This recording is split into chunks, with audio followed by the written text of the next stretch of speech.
Okay. Exercise 1 is what's called the creative color wheel. Okay?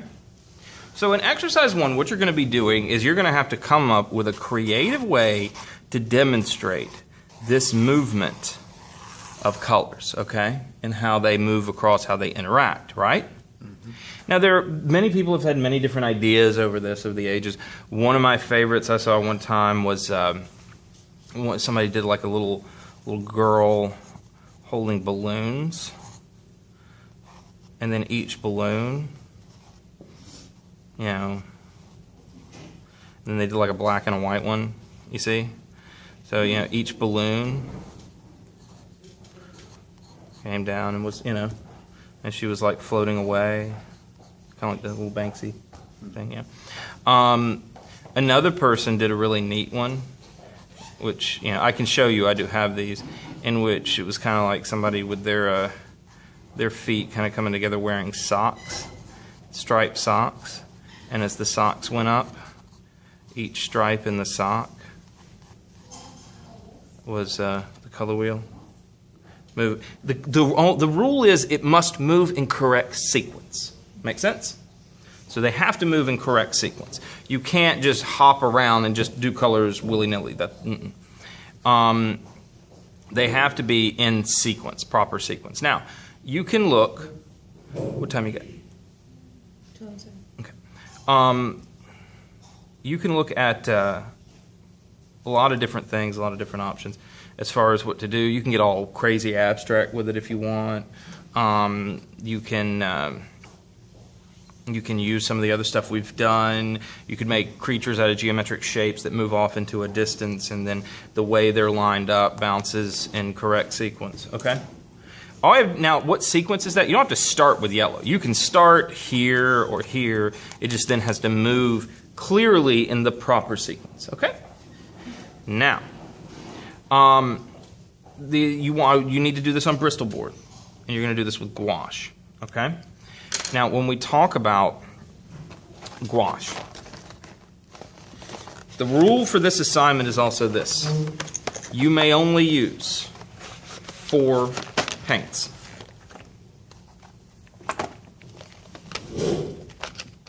I know I'm missing a few here, but you need black. I'm missing my white. That's okay. You need to pick a blue. In this case, I'm going to go with ultramarine. It means from across the sea. And then I'm going to move with, see, there's like a leaf green, a yellow green. The emerald, no, I'm not using green, I have to make it, sorry.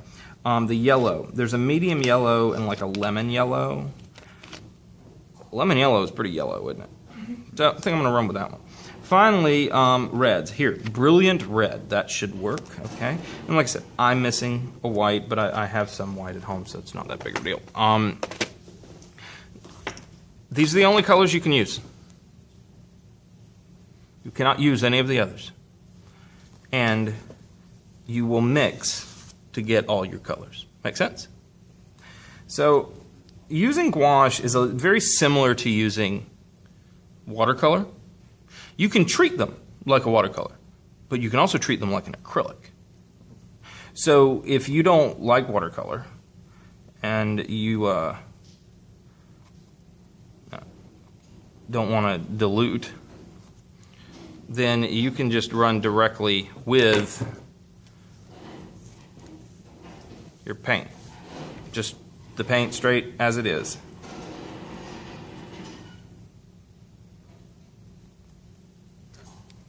So, now, my recommendation to you is, make yourself a palette. Now, you can always reactivate gouache, too, with a little bit of water. Some people don't like gouache because of the way it moves. Because, like I said, it's kind of lives on the in-between. The great thing about gouache is its color vibrancy. It is an extremely vibrant color, which is great. But the thing is, over years and years, it's not necessarily the most light fast. What do I mean by light fast? Anybody know?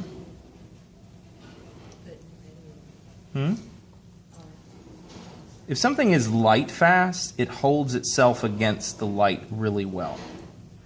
Okay?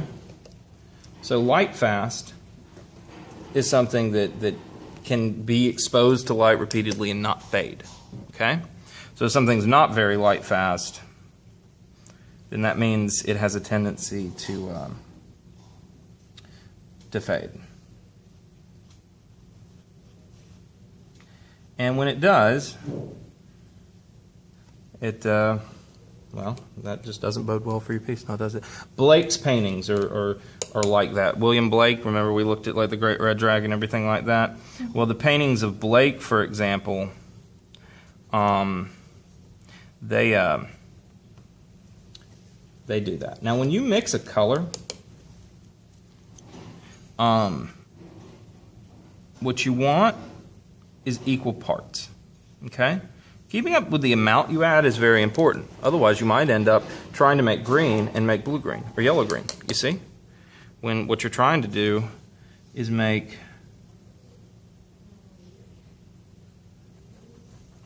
green.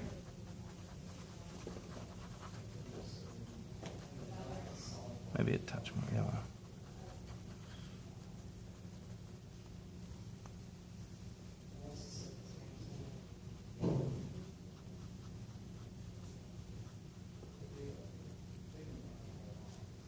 And then take this.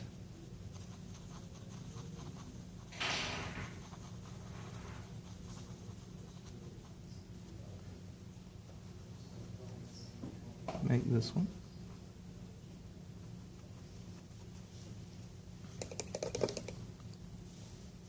And then take this.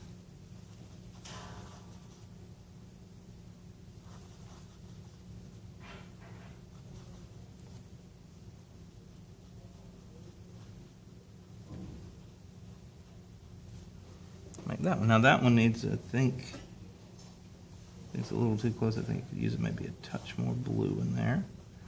And